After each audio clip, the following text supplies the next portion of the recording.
October 31st was the final day of the year for the Celtic people of the North. And that day was called the Day of Samhain. And this individual, wal-iyadhu billah, was supposed to be their god of the spirits of the dead, of evil again. And according to their belief, the evil spirits would rise to the surface and would terrorize people on that evening.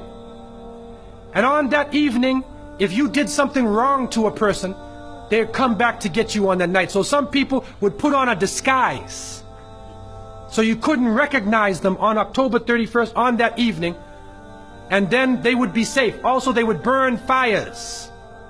Now the only thing we find left of that is the jack-o'-lantern that they would put inside of their window, made from the pumpkin. What actually happened in Europe is that the church moved All Saints' Day, a day for the saints. They moved it from May 13th to November 1st in 1834 AD.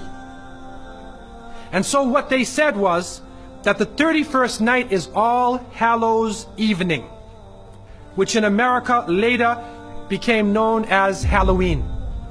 And they depict the forces of evil. What is happening now is that the children put on disguises. They dress as little devils, little witches, as goblins, vampires, anything evil, and they go out. And now with the new American way, they do trick-or-treat. And they come to your house asking for food. And so to send a Muslim child out to trick-or-treat is a demeaning, lowering thing. You ask them to beg people for food. And so the reality that we recognize is that, number one, this is the day of Samhain. And the Quran tells us that the devil is an open enemy to humanity. There is no compromise with the devil. And so we don't play around and disguise ourselves as little devils, little shayateen, because it is an open enemy to the people of monotheism. And so from so many angles, Muslims should have nothing to do with Halloween.